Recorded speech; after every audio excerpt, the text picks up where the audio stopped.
Hello दोस्तों, welcome to my channel swing study hub में आप लोग का स्वागत है। तो घटना चक्र हम लोग पढ़ रहे हैं। घटना चक्र में 7 चैप्टर खत्म हो चुका है, उसका वीडियो अपलोड हो चुका है, आप लोग जरूर देखिए उसको जाकर। और 8वां चैप्टर हम लोग पढ़ेंगे, प्रमुख सामाजिक प्रक्रियाएं।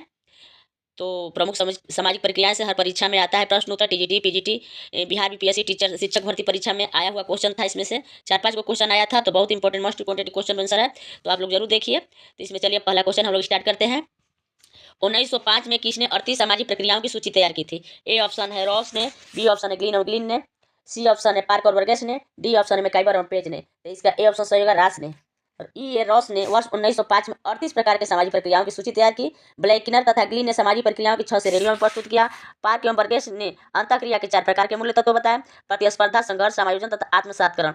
एल वानवीज तथा एच बकर ने सामाजिक प्रक्रियाओं को 650 प्रकार में विभाजित किया। तो चलिए दूसरा क्वेश्चन स्टार्ट करते हैं। तो निम्नलिखित में से कौन सी सामाजिक प्रक्रिया नहीं है? पूछ रहा है निम्नलिखित में से कौन सी सामाजिक प्रक्रिया नहीं है? संघर्ष, बी ऑप्शन है एकीकरण, सी ऑप्शन है सामाजिक विघटन, डी ऑप्शन है संवेदनशीलता। तो इसमें सामाजिक प्रक्रिया कौन सी नहीं है?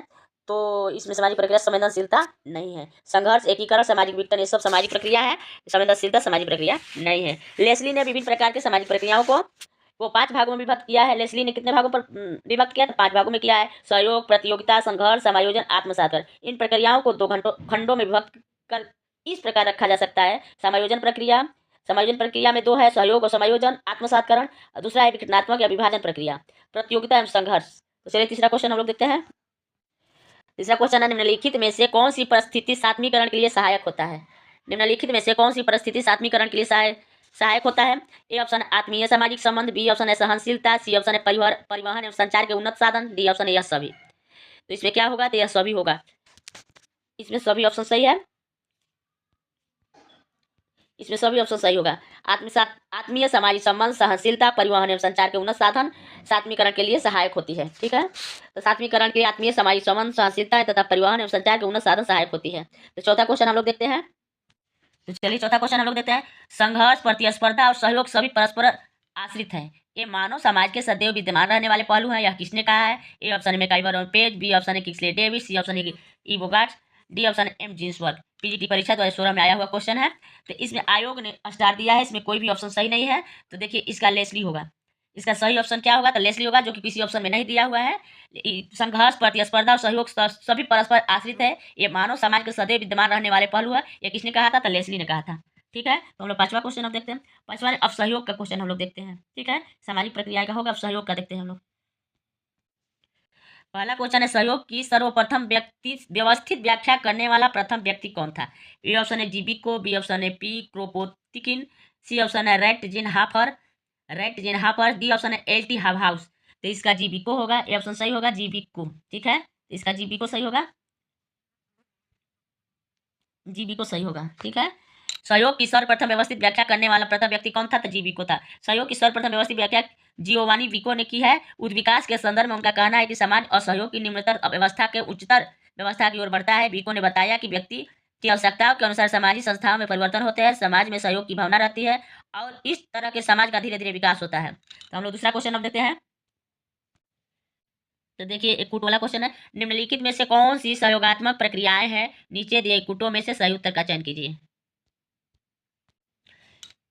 ये ऑप्शन है सहयोग, बी दूसरा है संघर्ष, तीसरा है प्रतिस्पर्धा, चौथा है सात्मीकरण। तो इसमें कूट में देना है कि कौन कौन सही है। तो इसका पहला सही होगा सहयोग और सात्मीकरण।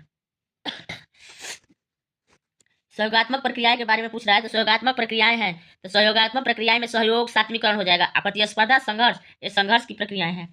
ठीक है, तो आगे चलते हैं हम लोग, तीसरा क्वेश्चन देखते हैं। लेस्ली ने विभिन्न प्रकार की सामाजिक प्रक्रियाओं को 5 भागों में व्यक्त किया: सहयोग, प्रतियोगिता, संघर्ष, समायोजन तथा आत्मसातकरण। इन प्रक्रियाओं को 2 खंडों में व्यक्त कर इस प्रकार रखा जा सकता है: संयोजक या सहयोगी प्रक्रिया में सहयोग, समायोजन या अनुकूलन एवं सात्मीकरण या आत्मसातकरण, तथा विघटनात्मक या विभाजन अथवा असहयोगी प्रक्रियाएं में प्रतियोगिता एवं संघर्ष आएगा। असहयोगी प्रक्रिया में क्या क्या आएगा? प्रतियोगिता एवं संघर्ष आएगा। ठीक है, तीसरा क्वेश्चन हम लोग देखते हैं।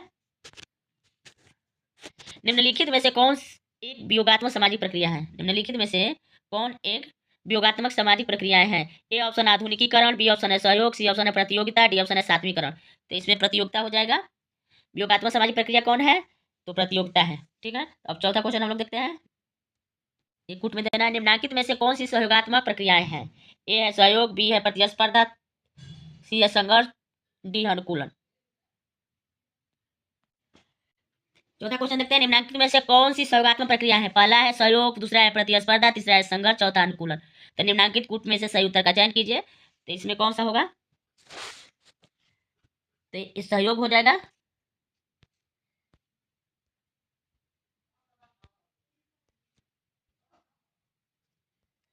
सहयोग हो जाएगा और अनुकूलन हो गया। ठीक है, तो इसका डी ऑप्शन सही होगा। पांचवा क्वेश्चन हम लोग देखते हैं, ये भी कूटे में दिया है। पांचवा क्वेश्चन भी देखिए, पांचवा, निम्नलिखित में कौन सी सहयोगी प्रक्रिया है? पहला है सहयोग, दूसरा है संघर्ष, तीसरा है प्रतिस्पर्धा, चौथा अनुकूलन, पांचवा है सात्मीकरण। सहयोगी प्रक्रियाएं हैं, तो इसमें देखिए पहला हो जाएगा, ठीक है, पहला हो जाएगा सहयोग, उसके बाद हो जाएगा सहयोग, अनुकूलन और सात्मीकरण हो जाएगा। पांचवा हो जाएगा सात्मीकरण। ठीक है, इसको कूट में देना है, तो इसका डी ऑप्शन सही, सी ऑप्शन सही हो जाएगा। देखिए पहला, चौथा और पांचवा। ठीक है, तो छठा क्वेश्चन हम लोग देखते हैं, निम्न में से कौन सी एक असहयोगी सामाजिक प्रक्रिया है? क्वेश्चन है कि निम्न में से कौन सी एक असहयोगी सामाजिक प्रक्रिया है? ए है आधुनिकीकरण, बी है सहयोग, सी है प्रतिस्पर्धा, डी है सात्मीकरण। तो इसमें सहयोगी असहयोगी सामाजिक प्रक्रिया कौन हो जाएगा? तो प्रतिस्पर्धा हो जाएगा। ठीक है, प्रतिस्पर्धा हो जाएगा। प्रतिस्पर्धा इसका असहयोगी सामाजिक प्रक्रिया हो जाएगा, आधुनिकीकरण असहयोग, सहयोग सात्मीकरण है सहयोगी सामाजिक प्रक्रिया हो जाएगा। तो चलिए सातवां क्वेश्चन हम लोग देखते हैं, निम्नलिखित में से कौन असहयोगी सामाजिक प्रक्रियाएं नहीं है? तो ये नहीं पूछ रहा है इस बार। ठीक है, नहीं पूछ रहा है, नहीं है। प्रतिस्पर्धा, ए ऑप्शन है प्रतिस्पर्धा, बी ऑप्शन है प्रतिकूलता, सी ऑप्शन है संघर्ष, डी ऑप्शन है आत्मसातकरण। तो असहयोगी सामाजिक प्रक्रिया कौन होगा? तो आत्मसातकरण नहीं होगा। ठीक है, आत्मसातकरण सहयोगी सामाजिक प्रक्रिया है, प्रतिस्पर्धा प्रतिकूलता संघर्ष असहयोगी सामाजिक प्रक्रिया है। इसमें नहीं पूछ रहा है, तो नहीं आत्मसातकरण सहयोगी सामाजिक प्रक्रिया है, प्रतिस्पर्धा प्रतिकूलता संघर्ष क्या है? सहयोगी सामाजिक प्रक्रिया है। ठीक है, तो आठवां क्वेश्चन देखते हैं हम लोग, निम्न में से कौन सहयोगी प्रक्रिया का एक प्रकार नहीं है?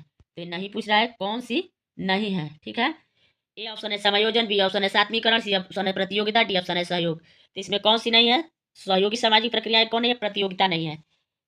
ठीक है, समायोजन, सात्मीकरण, सहयोग, ये सब सहयोगी प्रक्रिया है। और सहयोगी प्रक्रिया नहीं पूछ रहा है, तो प्रतियोगिता जो है असहयोगी सामाजिक प्रक्रिया है, तो प्रतियोगिता इसमें नहीं होगा और सब सही है। समायोजन, सात्मीकरण, सहयोग सहयोगी सामाजिक प्रक्रिया है, प्रतियोगिता असहयोगी सामाजिक प्रक्रिया है। ठीक है, तो अब हम लोग 9वां क्वेश्चन देखते हैं, संगठनात्मक सामाजिक प्रक्रिया में कौन सा सम्मिलित नहीं है? ए ऑप्शन है समायोजन, बी ऑप्शन है सहयोग, सी ऑप्शन है व्यवस्थापन, डी ऑप्शन है प्रतिस्पर्धा। तो प्रतिस्पर्धा संगठनात्मक सामाजिक प्रक्रिया में नहीं पूछ रहा है, तो इस पर ध्यान दीजिएगा पहले आप लोग। संगठनात्मक सामाजिक प्रक्रिया में कौन सा सम्मिलित नहीं है? तो प्रतिस्पर्धा सम्मिलित नहीं है, समायोजन सहयोग व्यवस्थापन सब सम्मिलित है, लेकिन प्रतिस्पर्धा संगठनात्मक में नहीं, असंगठनात्मक में आ जाएगा, और सहयोगी असंगठनात्मक में आ जाएगा। समायोजन सहयोग व्यवस्थापन संगठनात्मक सामाजिक प्रक्रिया है। ठीक है, तो 10वां क्वेश्चन हम लोग देखते हैं, निम्नलिखित में से कौन सी सहगामी प्रक्रिया नहीं है?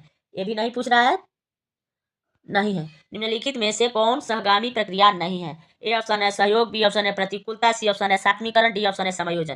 तो बी है इसका प्रतिकूलता, सहगामी प्रक्रिया नहीं है। सहयोग, सात्मीकरण, समायोजन ये सभी है सहगामी प्रक्रिया, प्रतिकूलता और सहयोगी प्रक्रियाएं हैं। तो चलिए 11 क्वेश्चन अब देखते हैं हम लोग। 11 क्वेश्चन देखते हैं, जिन प्रक्रियाओं के कारण समाज में अव्यवस्था, अराजकता तथा तोड़फोड़ की स्थिति उत्पन्न होती है उन्हें हम क्या कहते हैं? ए है सहयोगी प्रक्रिया कहते हैं, बी आत्मसात प्रक्रिया कहते हैं, सी असहयोगी प्रक्रिया कहते हैं, डी व्यवस्थापन प्रक्रिया कहते हैं। तो इसका सी होगा, इसका सी होगा असहयोगी सामाजिक प्रक्रियाएं कहते हैं। ठीक है, तो इसका इसका सी होगा असहयोगी सामाजिक प्रक्रिया कहते हैं, जिन प्रक्रियाओं के कारण समाज में अव्यवस्था, अराजकता तथा तोड़फोड़ की स्थिति उत्पन्न होती है उन्हें हम असहयोगी सामाजिक प्रक्रिया, सहयोगी प्रक्रिया, सात्करण प्रक्रिया, व्यवस्थापन प्रक्रिया जो है कि सहयोगी प्रक्रिया के उदाहरण है। ठीक है, तो 12 क्वेश्चन हम लोग देखते हैं, प्रत्यक्ष तथा अप्रत्यक्ष सहयोग की चर्चा किसने की है? ए ऑप्शन है E.S. बोगार्ट्स ने, बी ऑप्शन है R.M. मैकाइवर तथा C.H. पेज ने, सी ऑप्शन है G. बर्गेस ने, डी ऑप्शन है जैकब मोरिनो ने। तो इसका बी ऑप्शन सही होगा, R.M. मैकाइवर तथा C.H. पेज ने। तो अपना मूल्यांकन आप लोग करते रहिएगा कितना आप लोग का सही हो रहा है। ठीक है, R.M. मैकाइवर तथा C.H. पेज ने। प्रत्यक्ष तथा अप्रत्यक्ष सहयोग की चर्चा किसने किया था? मैकाइवर और पेज ने। ठीक है, तो आगे हम लोग ग्रीन ने सहयोग के 3 प्रकार बताए हैं, प्राथमिक सहयोग, द्वितीय सहयोग और तृतीय सहयोग। प्राथमिक सहयोग, द्वितीय सहयोग और तृतीय सहयोग किसने बताया है? तो ग्रीन ने बताया है। अप्रत्यक्ष तथा प्रत्यक्ष सहयोग किसने बताया? तो मैकाइवर और पेज ने बताया है। ठीक है, तो ये 2 क्वेश्चन याद कीजिएगा। पहला हो गया प्रत्यक्ष और अप्रत्यक्ष सहयोग किसने बताया? तो मैकाइवर और पेज ने। प्राथमिक सहयोग, द्वितीय सहयोग, तृतीय सहयोग किसने बताया? ग्रीन ने बताया था। ठीक है, तो 13 क्वेश्चन देखते हैं। तो 13 क्वेश्चन रिपीटेड क्वेश्चन है, तो आगे मैं बढ़ती हूँ। देखिए 14 क्वेश्चन भी वही दिया, प्रत्यक्ष और अप्रत्यक्ष सहयोग की अवधारणा किसने दी है? तो मैकाइवर और पेज होगा। आरपीएससी प्रवक्ता परीक्षा 2015 में आया हुआ क्वेश्चन है। तो देखिए कितना बार पूछा गया, कितना इंपॉर्टेंट क्वेश्चन है, तो आप लोग इस पर ध्यान दीजिएगा। ठीक है, तो चलिए 15 क्वेश्चन हम लोग देखते हैं। अप्रत्यक्ष सहयोग के संदर्भ में निम्नलिखित वाक्यों में से कौन सही नहीं है? तो ये नहीं पूछ रहा है, इस पर ध्यान देना होगा। नहीं, पहला है यह अनिवार्य है कि सभी समान रूप से लाभान्वित हो। बी ऑप्शन है यह अनिवार्य नहीं है कि सभी समान रूप से लाभान्वित हो। सी है सभी सदस्य समान रूप से सहयोग करें। डी है सभी सदस्यों के समान लक्ष्य हो। तो इसका ए ऑप्शन सही होगा, यह अनिवार्य है कि सभी समान रूप से लाभान्वित हो। तो ऑप्शन क्वेश्चन में दिया हुआ है नहीं, इस पर ध्यान देना है। तो जरूरी नहीं है कि सभी समान रूप से लाभान्वित होंगे। ठीक है, तो ये क्वेश्चन गलत है, ये ऑप्शन गलत है, तो आप लोग इस पर ध्यान दीजिएगा। लेकिन ये सही, ये नहीं पूछ रहा है तो सही है, लेकिन यह अनिवार्य है कि सभी समान रूप से लाभान्वित हो। लेकिन ये जरूरी नहीं है कि समाज में सभी समान रूप से लाभान्वित होता है। जब किसी समान उद्देश्य की पूर्ति के लिए सहयोग करने वाले लोग असमान या भिन्न प्रकार से कार्य करते हैं तो उसे अप्रत्यक्ष सहयोग कहते हैं। इस प्रकार के सहयोग में यह आवश्यक नहीं है कि सभी समान रूप से लाभान्वित है, परंतु सबसे एक लक्ष्य होते हैं। जैसे कपड़ा बनाने वाले फैक्ट्री में लोग अलग अलग कार्यों में लगे होते हैं, परंतु सबका उद्देश्य एक है, कपड़ा बनाना। ठीक है, तो 16 क्वेश्चन हम लोग देखते हैं। 16 क्वेश्चन देखते हैं। सहयोग शांतिपूर्ण संघर्ष है, यह किसका कथन है? मोस्ट इंपोर्टेंट क्वेश्चन है, पीजीटी परीक्षा 2000 में पूछा हुआ है। सहयोग शांतिपूर्ण संघर्ष है, यह किसका कथन है? तो इसका बी होगा, ग्रीन का कथन है। ठीक है, बहुत इंपॉर्टेंट क्वेश्चन है, इस पर ध्यान दीजिएगा आप लोग। ग्रीन का है, कहीं कि बार बार एग्जाम में आता है। प्रोफेसर ग्रीन का कथन है कि सहयोग शांतिपूर्ण संघर्ष है। इनके अनुसार संघर्ष किसी अन्य व्यक्ति अथवा व्यक्तियों की इच्छाओं का जानबूझकर विरोध करने, रोकने अथवा उन्हें शक्ति से पूर्ण कराने से संबंधित प्रयत्न है। 17 क्वेश्चन हम लोग देखते हैं। कई राजनीतिक दल सत्ताधारी दल का विरोध करते हैं, किंतु राष्ट्र पर वाय संकट आने के समय वे सब सत्ताधारी दल को संकट से सामना करने के योग्य बनाने में जो सहयोग देते हैं उसे क्या कहते हैं? तो बड़ा क्वेश्चन है, थोड़ा एक बार फिर से पढ़ देती हूँ। कई राजनीतिक दल सत्ताधारी दल का विरोध करते हैं, किंतु राष्ट्र पर वाय संकट आने के समय वे सब सत्ताधारी दल को संकट से सामना करने के योग्य बनाने में जो सहयोग देते हैं उसे क्या कहते हैं? ए है वो सामान्य सहयोग कहलाएगा, बी है वो तृतीय सहयोग कहलाएगा, सी है वो प्रत्यक्ष सहयोग कहलाएगा, डी है वो अप्रत्यक्ष सहयोग कहलाएगा। तो इसका बी ऑप्शन सही होगा, ये तृतीय सहयोग कहलाएगा। ठीक है, या वह तृतीय सहयोग कहलाएगा। जब दो समूह आपस में अपने स्वार्थवश लड़ते हैं और लड़ाई का परिणाम दोनों के लिए हानिकारक होता है तो ऐसी स्थिति में वे कभी कभी समझौता करने को भी तैयार हो जाते हैं। यह इस समझौते से जो स्थिति बनती है वह तृतीय सहयोग कहलाता है। अतः हम कह सकते हैं कि तृतीय सहयोग संघर्ष से उत्पन्न सहयोग की स्थिति का नाम है। इसका प्रत्यक्ष उदाहरण कारगिल युद्ध था, जब सरकार के साथ पूरा विपक्ष भी खड़ा था। ठीक है, तो 18 क्वेश्चन हम लोग देखते हैं अब। तो इसका अंक दिख नहीं रहा है, 18 क्वेश्चन है। निम्नलिखित में से कौन सहयोग का एक तत्व तो नहीं है? नहीं पूछ रहा है, कौन सा सहयोग का एक तत्व नहीं है? ए ऑप्शन है सहयोगी संगठनों को समान उद्देश्य हासिल करने होते हैं। बी ऑप्शन है उद्देश्यों को हासिल करने के तरीके संगठित या असंगठित हो सकते हैं। सी ऑप्शन है उद्देश्यों को हासिल करने के तरीके सुनियोजित हो सकते हैं। डी ऑप्शन इसे राज्य और व्यक्तियों पर समान रूप से लागू किया जा सकता है। तो इसका डी ऑप्शन सही होगा, डी ऑप्शन सही होगा, इसे राज्य और व्यक्तियों पर समान रूप से लागू किया जा सकता है। सहयोग का एक तत्व नहीं है, तो इसे इस सहयोग का एक तत्व नहीं पूछ रहा है ना, तो इसे राज्य और व्यक्तियों पर समान रूप से लागू किया जा सकता है। तो ये जरूरी नहीं है कि राज्य और व्यक्तियों पर समान रूप से कोई भी चीज लागू कर सकते हैं, लेकिन सहयोगी संगठनों को समान उद्देश्य हासिल करने होते हैं। उद्देश्यों को हासिल करने के तरीके संगठित या असंगठित हो सकते हैं, उद्देश्यों को हासिल करने के तरीके सुनियोजित हो सकते हैं। तो ये तीनों क्वेश्चन सही है, ए भी सही है, ए भी सही, ए भी सही है। तो गलत पूछ रहा है, नहीं है, तो ये नहीं होगा, डी ऑप्शन इसमें नहीं होगा। तो चलिए अब हम लोग 19 क्वेश्चन देखते हैं। ठीक है, 19 क्वेश्चन देखते हैं। निम्नलिखित में से कौन सा कथन सही है? ए ऑप्शन है समाज में सहयोग और संघर्ष दोनों है। बी ऑप्शन समाज में केवल सहयोग है। सी ऑप्शन है समाज में केवल संघर्ष है। डी है समाज में न सहयोग है न संघर्ष है। तो इसका ये ऑप्शन सही होगा, समाज में सहयोग, ये ऑप्शन सही होगा, समाज में सहयोग और संघर्ष दोनों है। ये ऑप्शन सही है। कौन सा कथन सही पूछ रहा है? तो सही यही है, समाज में सहयोग और संघर्ष दोनों पाया जाता है। बिल्कुल सही है कि समाज में हम लोग सहयोग और संघर्ष, किसी किसी का सहयोग करना होता है तो हम लोग सहयोग भी करते हैं, किसी से विरोध करना होता है तो विरोध भी होता है। तो सहयोग और संघर्ष दोनों पर पर्याप्त है। समाज में केवल सहयोग है तो ये बिल्कुल गलत है, समाज में केवल संघर्ष है तो बिल्कुल गलत है, समाज में न तो सहयोग है न संघर्ष है तो बिल्कुल ही गलत है। तो चलिए अब हम लोग 20 क्वेश्चन देखते हैं। ठीक है, तो चलिए हम लोग अब संघर्ष से क्वेश्चन देखते हैं। पहला, अपने उद्देश्यों की प्राप्ति के लिए दूसरों की इच्छा का विरोध, प्रतिकार, बलपूर्वक रोकने के विचार पूर्वक प्रयत्न को कहते हैं। पहला क्वेश्चन क्या है संघर्ष का? अपने उद्देश्यों की प्राप्ति के लिए दूसरों की इच्छा का विरोध प्रतिकार बलपूर्वक रोकने के विचार पूर्वक प्रयत्न को क्या कहते हैं? ए ऑप्शन है प्रतिस्पर्धा, बी ऑप्शन है संघर्ष, सी ऑप्शन है व्यवस्थापन, डी ऑप्शन है बदलाव। तो इसमें बी ऑप्शन सही होगा, संघर्ष। अपने उद्देश्यों की प्राप्ति के लिए दूसरों की इच्छा का विरोध प्रतिकार बलपूर्वक रोकने के विचार पूर्वक प्रयत्न को संघर्ष कहते हैं। तो दूसरा क्वेश्चन हम लोग संघर्ष से देखते हैं। संघर्ष का दूसरा क्वेश्चन देखेंगे अब। सामाजिक संघर्ष के प्रकारों के बारे में किसने लिखा है? सामाजिक संघर्ष के प्रकारों के बारे में किसने लिखा है? ए ऑप्शन है Karl Marx, B option R Dahrendorf, C option है L A Coser, D option है एच स्पेंसर। सामाजिक संघर्ष के प्रकारों के बारे में किसने लिखा है? तो ए है कार्ल मार्क्स, बी है आर डेरेंडॉर्फ, सी है एल ए कोजर, डी है एच स्पेंसर। तो इसका सी ऑप्शन से एल ए कोजर होगा। ए एल कोजर एक अमेरिकी समाजशास्त्री है जिनके विचारों में प्रकार्यवाद एवं संघर्ष प्रकार्यवाद एवं संघर्ष संबंधी दोनों सिद्धांतों के तत्व मौजूद है, इसलिए टर्नर ने उन्हें संघर्ष मूलक प्रकार्यवादी कहा है। कोजर ने अपनी पुस्तक the function of social conflict में डेरेनडॉर्फ एवं पार्सन्स का काफी विरोध किया है। थोड़ा मेरा इंग्लिश कमजोर है तो आप लोग समझ जाइएगा। डेरेनडॉर्फ एवं पार्सन्स का काफी विरोध किया है। उन्होंने बताया है कि डेरेनडॉर्फ ने अन्य विचारकों की तरह संघर्ष को मात्र विघटनकारी प्रक्रिया के रूप में लिया है, तो पार्सन्स ने समाज में मात्र संतुलन ही देखा। कोजर ने अपने सिद्धांत में सामाजिक संघर्ष के प्रकार्यात्मक पहलुओं पर प्रकाश डालने का प्रयास किया है। सामाजिक संघर्ष के मुख्यतः दो परिणाम होते हैं, संगठनात्मक और विघटनात्मक। संगठनात्मक या सकारात्मक परिणाम उस समय देखने को मिलते हैं जब संघर्षरत दो विरोधी समूहों की आस्था समाज के आधारभूत मूल्यों में एक जैसी होती है। दूसरी ओर सामाजिक संघर्ष के विघटनात्मक या नकारात्मक परिणाम उस समय उत्पन्न होते हैं जब दो विरोधी समूहों की आस्था समाज के आधारभूत मूल्यों के विपरीत होती है। ऐसे समूह एक दूसरे के अस्तित्व को मिटाने का हर संभव प्रयास करते हैं। इससे समाज को आर्थिक हानि के साथ ही अराजकता अशांति का सामना करना पड़ता है। इसके बावजूद कोजर का मानना है कि संघर्ष आवश्यक रूप से दुष्प्रकार्यात्मक कभी नहीं है, बल्कि समूह के निर्माण तथा स्थायित्व के लिए कुछ मात्रा में संघर्ष एवं नितांत आवश्यक तथ्य है। वस्तुतः कोजर की अभिरुचि संघर्ष के सामाजिक प्रकारों में ही है। अन्य महत्वपूर्ण तथ्य भी है, देख लीजिए। कोजर ने संघर्ष का मुख्य कारण स्वार्थों की टकराहट को बताया है।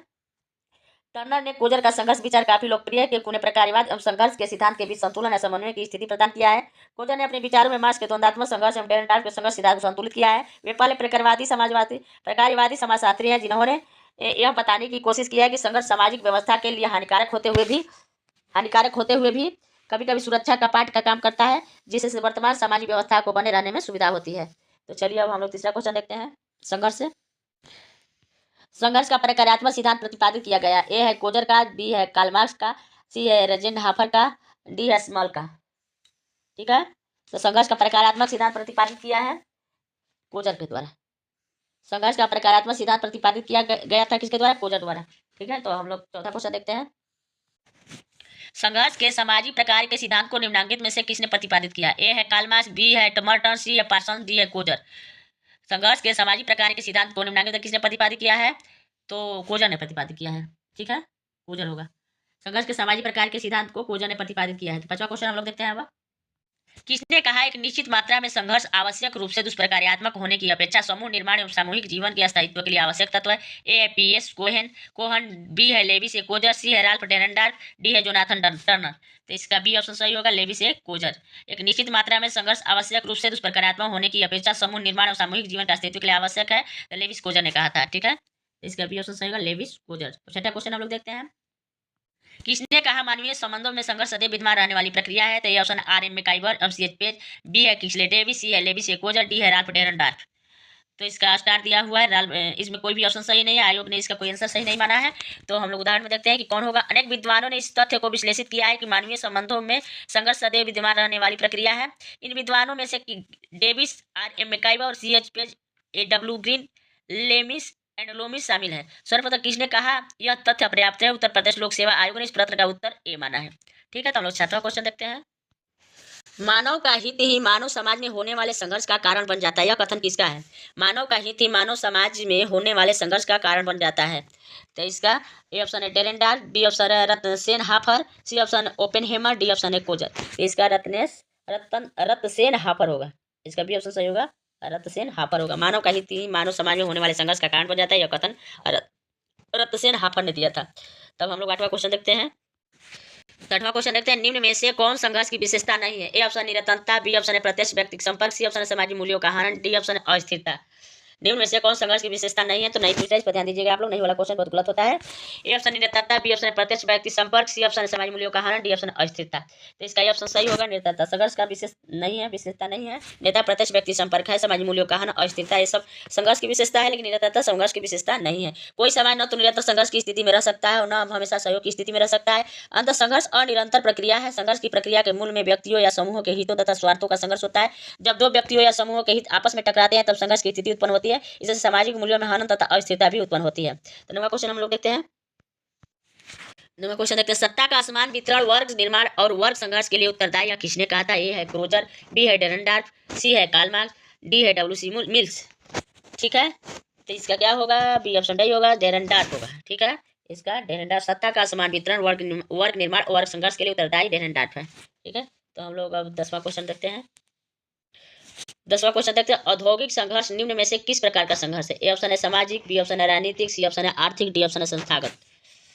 ठीक है, तो इसका डी ऑप्शन सही होगा, संस्थागत। ठीक है, पीजीटी परीक्षा 2000 में आया हुआ क्वेश्चन है, संस्थागत होगा। डेरेनडार्फ ने पश्चिमी समाज में औद्योगिक संघर्ष संस्थागत अलगाव के रूप में देखा, जो इसकी तीव्रता और हिंसा में कमी करने में भूमिका निभाता है। अंत औद्योगिक संघर्ष एक संस्थागत संघर्ष है। 11 क्वेश्चन हम लोग देखते हैं। डेरेनडार्फ के अनुसार आधुनिक औद्योगिक समाजों में संघर्ष मुख्यतः स्रोत है। डेरेनडार्फ के अनुसार आधुनिक औद्योगिक समाजों में संघर्ष का मुख्यतः स्रोत क्या है? ए ऑप्शन आर्थिक स्वार्थ, बी ऑप्शन है सत्ता संबंध, सी ऑप्शन वर्गगत स्वार्थ, डी ऑप्शन है जातिगत स्वार्थ। तो इसका सत्ता संबंध हो जाएगा। डेरेनडार्फ के अनुसार आधुनिक औद्योगिक समाजों में संघर्ष का मुख्य स्रोत सत्ता संबंध है। जर्मन समाजशास्त्री राल्फ डेरेनडार्फ ने अपनी पुस्तक class and class conflict in industry society में संघर्ष सिद्धांत को समर्थन दिया। उन्होंने अपने संघर्ष सिद्धांत को यूरोप और अमेरिका के औद्योगिक समाजों के संदर्भ में प्रस्तुत किया है। उनके अनुसार सत्ता का समान वितरण ही संघर्ष की प्रक्रिया का मौलिक स्रोत है। वर्ग संघर्ष में होने वाले परिवर्तन भी मूलतः सत्ता व्यवस्था में होने वाले परिवर्तन ही है। सत्ता की संरचना में परिवर्तन उन लोगों को हटाने से होता है जो शासन की स्थिति में है या शासन के केंद्र में है। तो 12 क्वेश्चन हम लोग देखते हैं। अब समाज में संघर्ष के सकारात्मक प्रकारों पर निम्नलिखित में से किसने बल दिया है? समाज में संघर्ष के सकारात्मक प्रकारों पर निम्नलिखित में से किसने बल दिया? ए ऑप्शन है जॉर्ज सीमेल, बी ऑप्शन है Karl Marx, D C option है Max Weber, D option Noam Chomsky. तो इसका ए ऑप्शन सही है, जॉर्ज सीमेल। समाज में जर्मन समाजशास्त्री जॉर्ज सीमेल एवं अमेरिकन समाजशास्त्री एल क्रोजर ने संघर्ष को सकारात्मक प्रकार माना है, क्योंकि बहुवादी समाजों में संघर्ष लोगों को जोड़ने का काम करता है। 13 क्वेश्चन हम लोग देखते हैं। अब निम्नांकित में किसने प्रत्यक्ष संघर्ष और अप्रत्यक्ष संघर्ष की धारणाएं प्रस्तुत की है? ए ऑप्शन है सोरोकिन, बी ऑप्शन है बोगार्ट, सी ऑप्शन है लिपसेट और बेडिक्स, डी ऑप्शन है मैकाइबर एम पेज। तो इसका डी ऑप्शन सही होगा, मैकाइबर एम पेज। ठीक है, मैकाइबर एम पेज। किसने प्रत्यक्ष संघर्ष और अप्रत्यक्ष संघर्ष की अवधारणा प्रस्तुत किया है? तो मैकाइबर और पेज का है। अब 15 क्वेश्चन हम लोग देखते हैं। 14 क्वेश्चन हम लोग शीत युद्ध का एक उदाहरण है। ए है वर्ग संघर्ष का, बी अंतरराष्ट्रीय संघर्ष का, सी अप्रत्यक्ष संघर्ष का, डी अप्रत्यक्ष संघर्ष का। तो इसका डी ऑप्शन सही होगा, प्रत्यक्ष संघर्ष का। इसका डी ऑप्शन अप्रत्यक्ष शीत युद्ध एक उदाहरण अप्रत्यक्ष संघर्ष का है। 15 क्वेश्चन हम लोग देखते हैं।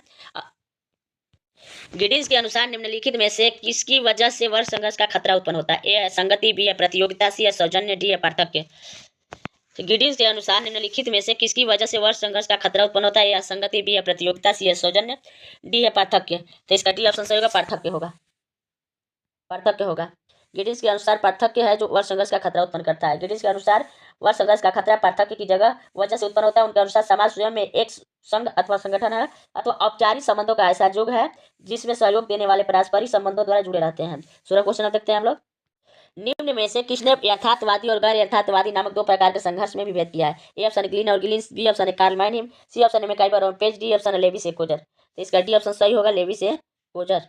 लेविस ए कोजर ने यथार्थवादी और गैर यथार्थवादी संघर्ष में विभेद किया है। वे संघर्ष जो विशिष्ट मांगों की हताशा से उत्पन्न होते हैं और जिन्हें एक साधन के रूप में आगे बढ़ाया जाता है, यथार्थवादी संघर्ष होते हैं। गैर यथार्थवादी संघर्ष एक विरोधी द्वारा तनाव मुक्त करने की आवश्यकता के परिणाम स्वरूप होते हैं। 17 क्वेश्चन हम लोग देखते हैं। 17 क्वेश्चन हम लोग देखते हैं। आंतरिक तथा बाह्य संघर्ष के प्रत्यय को निम्नलिखित में से किसने प्रतिपादित किया है?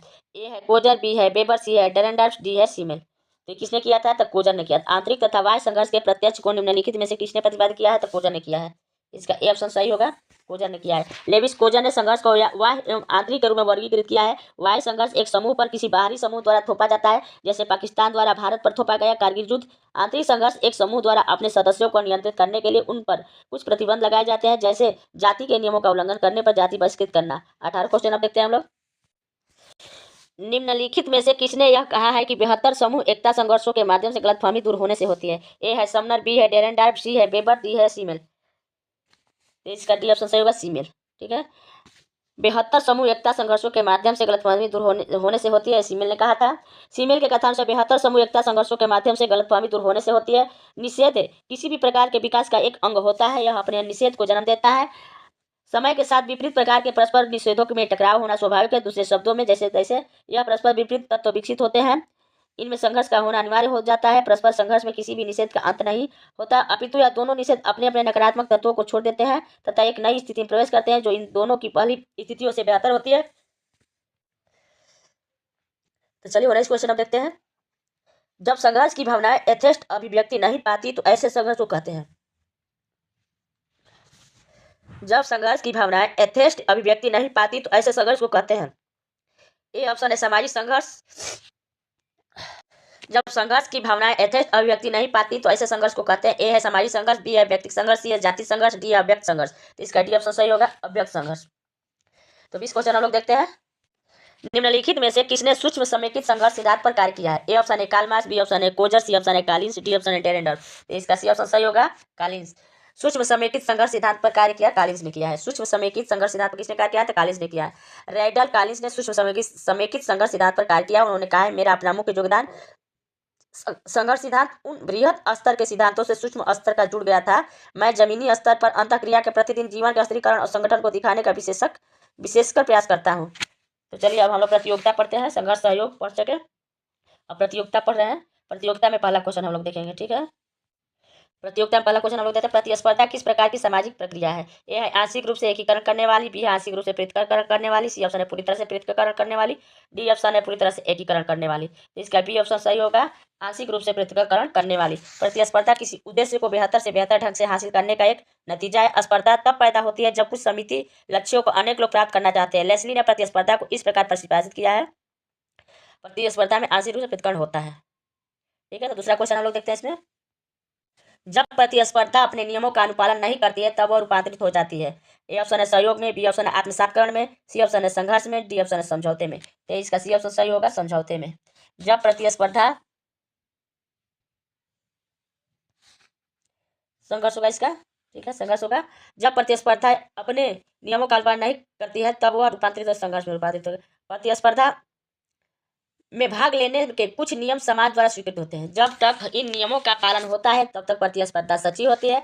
जहां भी प्रतिस्पर्धा इन नियमों की सीमा रेखा को पार कर जाती है वहां पर असंघर्ष की स्थिति उत्पन्न होती है। इससे स्पष्ट है कि प्रतिस्पर्धा संघर्ष तो है ही नहीं पर इसकी पृष्ठभूमि अवश्य है। तीसरा क्वेश्चन देखते हैं हम लोग। अपने चरम रूप में परिणत होने पर प्रतिस्पर्धा का क्या परिणाम हो सकता है? अपने चरम रूप में परिणत होने पर प्रतिस्पर्धा का क्या परिणाम हो सकता है? ए है विघटन, बी है अराजकता, सी है तानाशाही, डी है संघर्ष। तो इसका डी ऑप्शन सही संघर्ष होगा। अपने चरम रूप में परिणत होने पर प्रतिस्पर्धा का परिणाम संघर्ष हो सकता है। चौथा क्वेश्चन हम लोग देखते हैं। प्रतिस्पर्धा को शांतिपूर्ण संघर्ष के रूप में किसने वर्णित किया है? ए है कोजर, बी है स्पेंसर, सी है वेबर, डी है दुर्खिम। तो इसका सी ऑप्शन सही होगा, वेबर होगा, मैक्स वेबर ने प्रतिस्पर्धा को शांतिपूर्ण संघर्ष कहा है, जिसमें शांतिपूर्ण प्रयत्नों द्वारा ऐसे अवसरों तथा लाभों पर नियंत्रण प्राप्त किया जा सकता है जो दूसरे के द्वारा भी वांछित है। उत्तर प्रदेश माध्यमिक शिक्षा सेवा चयन बोर्ड ने अपनी प्रारंभिक उत्तर कुंजी में इस प्रश्न का उत्तर ए माना है, जबकि संशोधित उत्तर कुंजी विकल्प सी को सही माना गया है। पांचवा क्वेश्चन हम लोग देखते हैं। प्रतिस्पर्धा को शांतिपूर्ण संघर्ष के रूप में किसने परिभाषित किया है? तो इसका सी ऑप्शन सही होगा, मैक्स वेबर ने। छठवां क्वेश्चन देखते हैं हम लोग। इनमें से कौन एक प्रतियोगिता है? ए है ईरान इराक की युद्ध, बी है एक संदौर प्रतियोगिता, सी है मेरठ में हुआ सांप्रदायिक संघर्ष, डी है मोहन बागान एवं मोहम्मद स्पोर्टिंग क्लब के बीच फुटबॉल मैच। इसमें डी ऑप्शन सही होगा, मोहन बागान एवं मोहम्मद स्पोर्टिंग क्लब के बीच फुटबॉल मैच। तो 7वां क्वेश्चन हम लोग देखते हैं। प्रतियोगिता सदैव नैतिक नियमों से बंधी रहती है जबकि संघर्ष में ऐसी कोई विशेषता नहीं होती है। परिभाषा किस समाजशास्त्री ने दी है? तो ए है ग्रीन, बी है कोजर, सी है सीमेल, डी है र्यूटर। तो इसका बी ऑप्शन सही होगा, कोजर। प्रतियोगिता सदैव नैतिक नियमों से बंधी रहती है जबकि संघर्ष में ऐसी कोई विशेषता नहीं होती है, यह परिभाषा कोजर ने दिया था। 8वां क्वेश्चन हम लोग देखते हैं। प्रतिस्पर्धा हमेशा है, तो इस से है, इसमें खाली स्थान को भरना है। ए है सामान्य संघर्ष, बी है समूह संघर्ष, सी है अचेतन और अव्यक्तिक संघर्ष, डी है जागरूक एवं व्यक्तिगत संघर्ष। तो इसका सही सी ऑप्शन होगा अचेतन और अव्यक्तिक संघर्ष। नौवां क्वेश्चन हम लोग देखते हैं। नौवां क्वेश्चन देखते हैं, निम्नलिखित में से प्रतिस्पर्धा की एक गलत विशेषता कौन सी है? ए है व्यक्ति प्रक्रिया, बी है निरंतर प्रक्रिया, सी है व्यवस्थापन प्रक्रिया, डी है सार्वभौमिक प्रक्रिया। तो इसका सी हो जाएगा, व्यवस्थापन की प्रक्रिया गलती है। प्रतिस्पर्धा की एक गलत विशेषता क्या है? तो प्रतिस्पर्धा व्यवस्थापन की प्रक्रिया गलत होगा। ठीक है, निम्नलिखित में से प्रतिस्पर्धा की एक गलत विशेषता कौन सी है? तो व्यवस्थापन की प्रक्रिया गलत होगा। चलिए 10वां क्वेश्चन हम लोग देखते हैं। 10वां क्वेश्चन देखते हैं, प्रतिस्पर्धा और संघर्ष में अंतर है। ए ऑप्शन है प्रतिस्पर्धा कम मात्रा में पृथकीकरण करती है जबकि संघर्ष अधिक मात्रा में।